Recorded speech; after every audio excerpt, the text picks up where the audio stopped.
दोस्तों मैं हूं दीपेश। आज हम बात करने वाले हैं इस वीडियो में भारतीय कृषि अनुसंधान संस्थान के तहत आई मैट्रिक लेवल की वैकेंसी के बारे में। जी हां दोस्तों, ओनली 10th लेवल पास जो बच्चे हैं, 10th पास जो भी बच्चे हैं वो फॉर्म को भर सकते हैं। 10th की बहाली हालांकि तो बहुत कम आते हैं, एसएससी में एमटीएस वगैरह आते हैं, या बहुत जगह है कि कम ही सीट पर बहाली निकाला जाता है, लेकिन इस बार वैकेंसी कुछ ज़्यादा भी है और 10th लेवल की बहाली है। हमारे गांव देहात में बहुत सारे ऐसे बच्चे हैं कि 12th क्लियर नहीं किए हैं, उनको 10th लेवल की बहाली की तलाश रहती है। तो वैसे लोग हमारे इस वीडियो को जरूर लास्ट तक देखें, ताकि जो जो चीज़ें चाहिए है आपको इस फॉर्म को भरने के लिए उससे आप वाकिफ हो पाएँ। यदि आप इस फॉर्म को भरेंगे तो आपको जो जो मेन चीज़ें जानने की ज़रूरत है उससे आप वाकिफ हो जाएंगे इस वीडियो को देखने के बाद।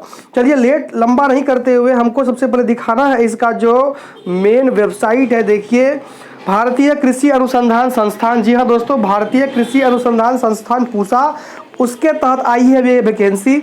यहाँ पर ICAR लिखा हुआ है स्पष्ट रूप से, इंडियन एग्रीकल्चर रिसर्च इंस्टीट्यूट। जी हाँ दोस्तों, जो ICAR के तहत ये वैकेंसी है, इसमें मात्र 10th लेवल की वैकेंसी है। इसके बारे में आज हम कंप्लीट नोटिफिकेशन के ऊपर चर्चा करने वाले हैं इस वीडियो के ऊपर। सबसे पहले मैं इसका वेबसाइट दिखाना चाहूँगा आपको।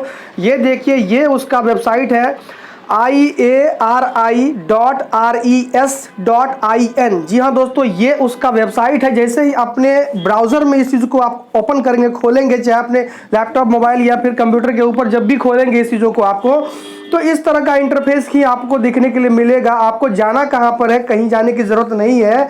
आपको यदि बहुत सारी इन्फॉर्मेशन तो आपको ये नोटिफिकेशन सेक्शन में आपको मिल जाएगा, बहुत सारा लिंक आपको इधर मिल जाएगा। लेकिन इस वैकेंसी की जो हम लोग बात करेंगे तो वो आपको कहाँ से मिलेगा, इसके बारे में आपको सीधा कैसे पहुंच जाना है। आप तो बहुत तंग होने के बाद वहां पहुंचेंगे, लेकिन मैं इस वीडियो के मार्फत से आपको बहुत ही इजी करने वाला हूँ इस चीज़ों को कि आपको सीधे कैसे वहां पहुंच जाना है। तो यहाँ पे आप देखिए, ये ब्लैक कलर का जो 2 लाइन लिखा हुआ है, application portal for recruitment of technical, जो भी टेक्नीशियन T1। जी हाँ दोस्तों, टेक्नीशियन का पद है, post at various institute of ICAR। जी हाँ दोस्तों, ICAR के अंदर जो टेक्नीशियन का पद है, पद का नाम क्या है, टेक्नीशियन। या दोस्तों टेक्नीशियन का पद है, वो भी 10th लेवल से है। इसके बारे में कंप्लीट हम लोग आज रिव्यू करने वाले हैं। तो आपको क्लिक कहाँ करना होगा, तो इसी जो दो लाइन है इस पर आपको क्लिक करना होगा। जैसे ही इस पर आप क्लिक कर लेते हैं, क्लिक करने के बाद आपका एक नया पेज आपके सामने खुल जाता है। उस पेज में क्या सब है, तो इम्पोर्टेंट इंस्ट्रक्शन वगैरह है जो कि आपको फॉर्म भरने से पहले जानना बहुत ही ज़रूरी है। तमाम जो भी इसमें है उस चीज़ों को यदि आप पढ़ेंगे, वैसे ये आपका नोटिफिकेशन नहीं है, ये आपका कोई एडवर्टीजमेंट नहीं है। एडवर्टीजमेंट के लिए आपको यहाँ पे आना पड़ेगा, या तो यहाँ पे क्लिक करिए या फिर यहाँ पे करिए। हिंदी इंग्लिश दोनों जो है ये लैंग्वेज में उन्होंने लिखा है। जिन भी किसी को इंग्लिश थोड़ा सा वीक है जैसे कि मेरा, तो वो आप लोग हिंदी में समझ लेंगे, उसको हिंदी में उसको पढ़ करके समझिए। बहुत लोग को अंग्रेजी थोड़ा सा कम आती है तो शायद ठिकानी मारना पड़ता है, तो यहाँ पे वो लोग को हिंदी में क्लिक करें, वहां से डाउनलोड करके पढ़ ले। वैसे मैं हूं ना, चिंता की कोई बात नहीं है। आपको मैं इस पेज के बारे में भी पढ़ाऊंगा, आपको समझाऊंगा, और आपको सेकंड जो आपका नोटिफिकेशन जो है उसको भी डाउनलोड मैंने कर लिया हूं, या आपके सामने फिर से कर लूंगा, उसके बारे में भी हम बताएंगे आपको इस वीडियो में। चलिए सबसे पहले हम लोग इंस्ट्रक्शन की भी बात कर लेते हैं। इंस्ट्रक्शन में सबसे ऊपर देखिए लिखा क्या गया है, आपको 2-3 नोट लिखा गया। फर्स्ट नोट 1 में क्या लिखा गया है, हिंदी में ही पढ़ते शायद सबको समझ आ जाएगा, कि उम्मीदवार को जो भी सलाह दी जाती है कि भैया यदि आप इस फॉर्म को भरने में इच्छा रखते हैं, इंटरेस्ट रखते हैं, तो वो समय से पहले भर ले।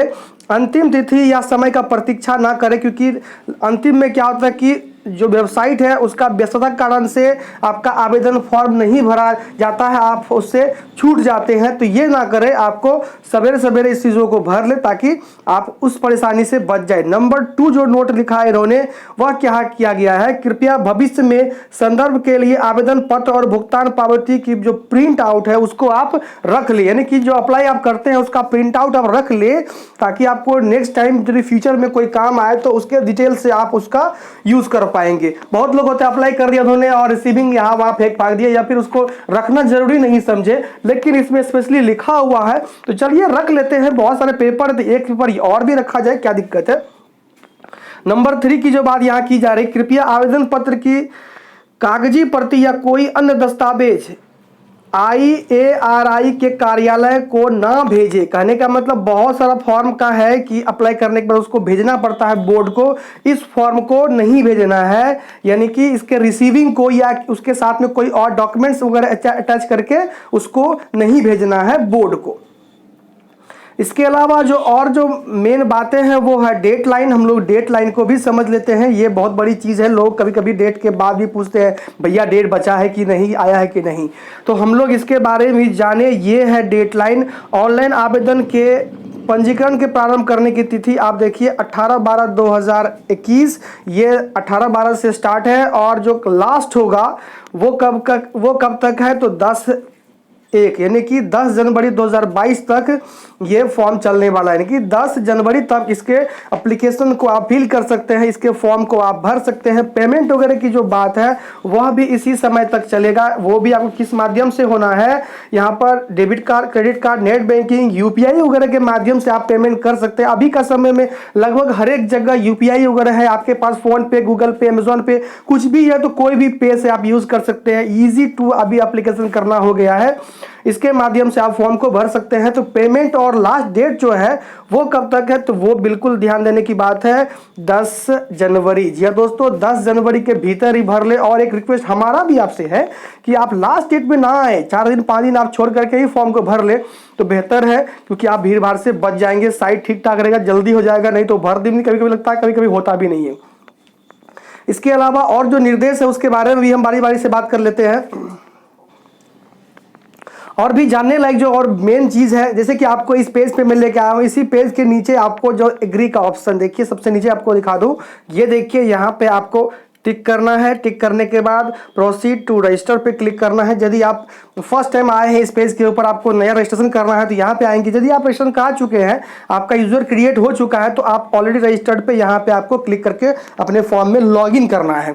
ये तो इस पेज के सबसे नीचे की बात है। एप्लीकेशन फॉर्म पे जाने की बात है, तो हम लोग इस फॉर्म में भी जाना नहीं है। मुझे एडवर्टीजमेंट के बारे में समझाना है आपको, दूध का दूध पानी का पानी कर लेना है, तो आपको इधर जाना नहीं है। इधर जाने के लिए आपको कैसे फॉर्म भरना है हमारा नेक्स्ट वीडियो आप देख लीजिए, समझ लीजिए, तो आपको अच्छा रहेगा।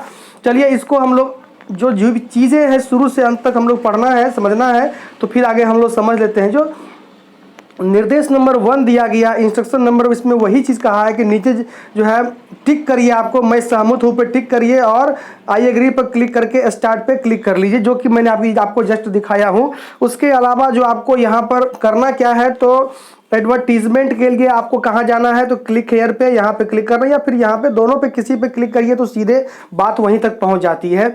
उसके अलावा जो मेन चीज़ें यहाँ पर कही गई है कि आपको कैसे क्या क्या करना है, क्या क्या पेपर्स वगैरह लगनी है, यहाँ पर हम उसके बारे में भी बात कर लेते हैं। कि यहाँ पर देखिए लिखा गया है कि पंजीकरण पृष्ठ में उम्मीदवार मैट्रिक 10वीं के अनुसार ही अपना सारा डिटेल्स दर्ज करेंगे और वैलिड यानी वैध ईमेल आईडी और मोबाइल नंबर को जो है उचित संचार के लिए यूज़ करेंगे, यानी कि जो कि आपका नंबर बिल्कुल एक्टिव हो और ईमेल वैसा ईमेल जो कि आपका खुला हो, उसका आईडी और पासवर्ड दोनों आपको पता हो। ऐसा नहीं कि उसका पासवर्ड नहीं है, फॉरगेट भी नहीं कर सकते हैं, तो वैसा यूज़ मत करिए, ये यूज़ करें ताकि आपसे बाद में कांटेक्ट किया जा सके और मेल पे कुछ भेजे तो आपको वह मिल सके। उसके अलावा तीसरा नंबर बात कर रहे हैं लोग कि हाल ही के पासपोर्ट साइज के रंगीन फोटोग्राफ की स्कैन प्रति 3 हफ्ते से अधिक पुरानी नहीं हो, यानी कि 3 हफ्ते से पुरानी नहीं है, 20-25 दिन से ज़्यादा आपका पुराना नहीं होना चाहिए आपका फ़ोटो। ऐसा आपको कलर में फ़ोटो खिंचवाना है और उसको यूज़ करना इस एप्लीकेशन के दौरान। आपको फ़ोटो किस तरह का होना चाहिए,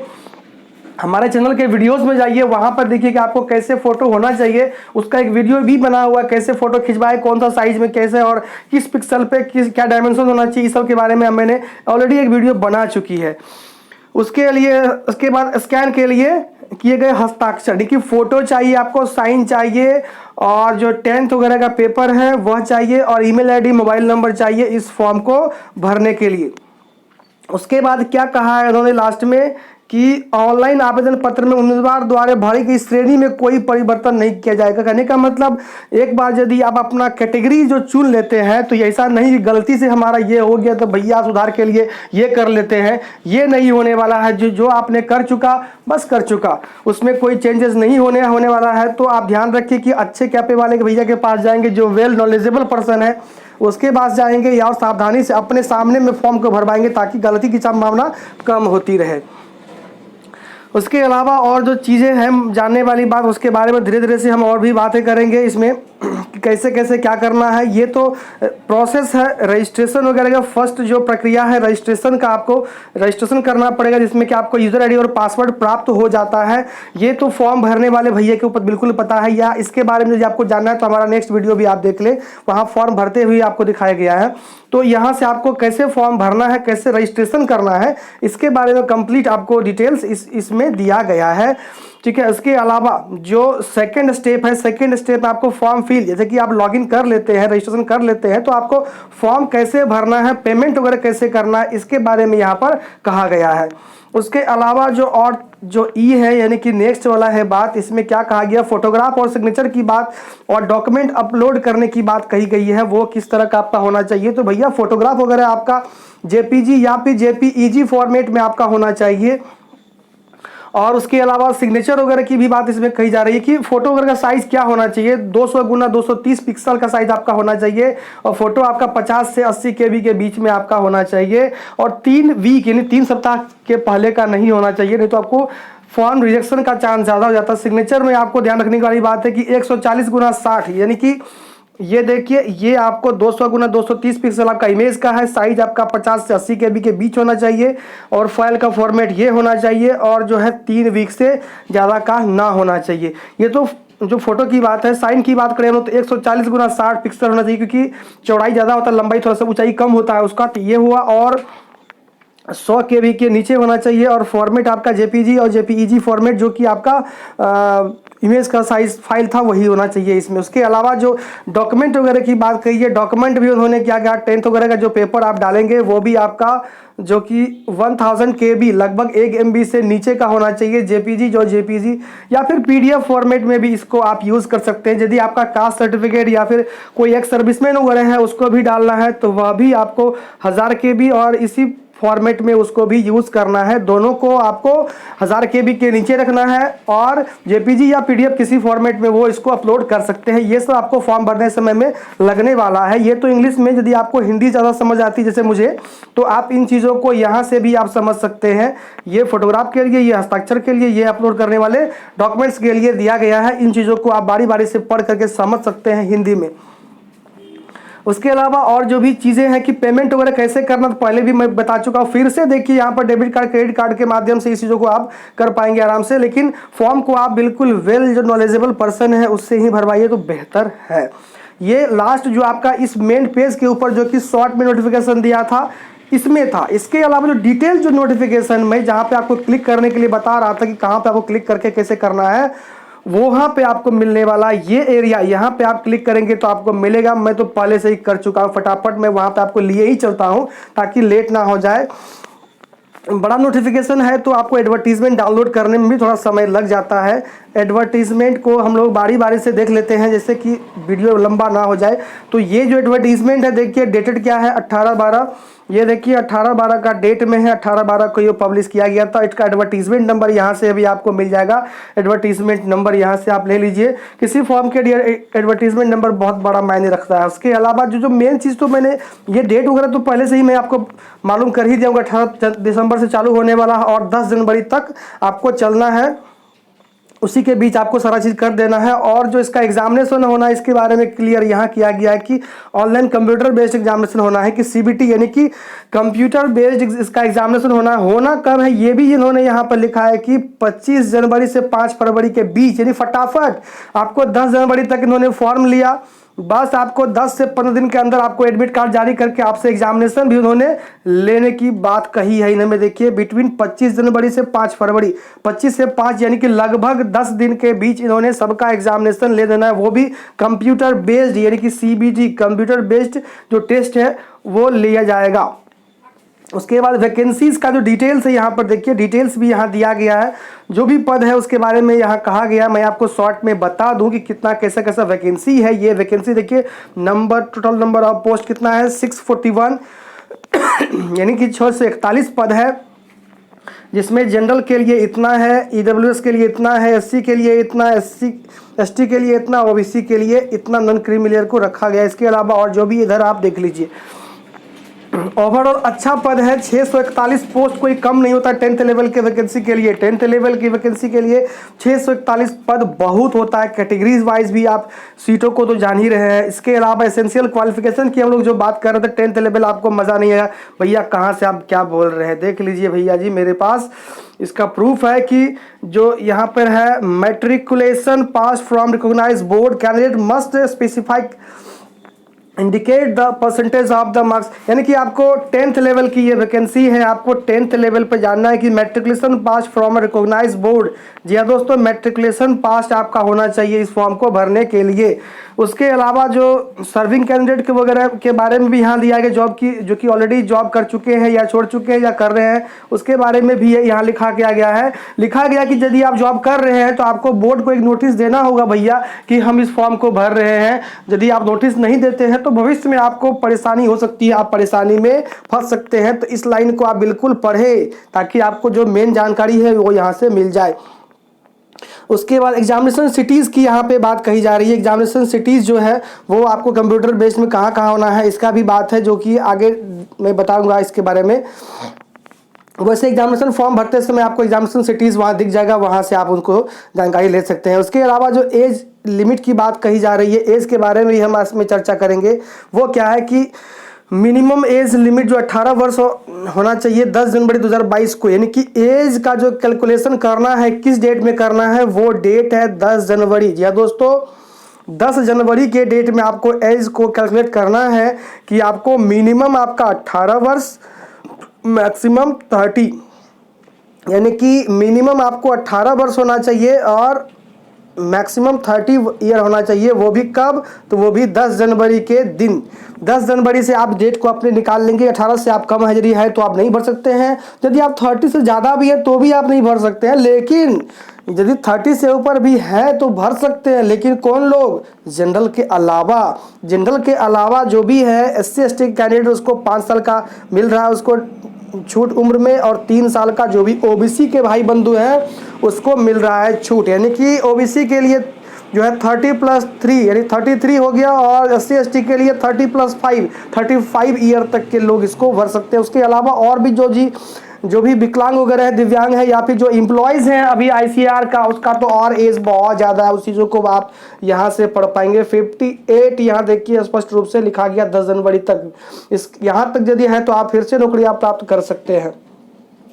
इसके अलावा जो और भी मेन चीज़ें हैं आरक्षण वगैरह का, यहाँ पे तो लिखा गया है कि भैया आरक्षण यदि है तो आपके पास उचित सर्टिफिकेट भी होना चाहिए, चाहे वो SC ST के लिए हो, चाहे वो OBC नॉन क्रीमी लेयर के लिए हो। यदि है तो आपके पास तो सर्टिफिकेशन भी आप लेकर आइए, तभी आपको छूट मिलने वाला है। EWS की भी बात करें तो वही सेम प्रक्रिया है। EWS में भी आपको सर्टिफिकेट आपका होना चाहिए। EWS के लिए एक बड़ी चीज़ लिखी है इन्होंने कि EWS कौन है, किसको मानेंगे हम लोग, सर्टिफिकेट तो यूँ कहीं से बना लेते हैं लोग। लेकिन ये सही बात है कि जिसके पास 5 एकड़ से कम जमीन है, रेसिडेंशियल फ्लैट 1000 स्क्वायर से ज़्यादा आपका नहीं अबव होना चाहिए। रेसिडेंशियल आपका जो है प्लॉट वगैरह 100 स्क्वायर फीट, ये थोड़ा आपको ध्यान देने वाली बात है कि कौन कौन किसको माना गया है। सीधी सी बात, यदि आपके पास लैंड आपका यदि 5 एकड़ से कम है तो चलेगा। नौकरी वगैरह जो अदीब नहीं है फैमिली में तो आपको EWS में आएंगे, नहीं तो आपको EWS सर्टिफिकेट बनता भी नहीं है। वैसे विकलांग वगैरह के बारे में हम लोग बात कर लेते हैं एक बार। जो दिव्यांग है, विकलांग है हमारे देश के, उसमें 40% मिनिमम आपको चाहिए होता है। यदि आपको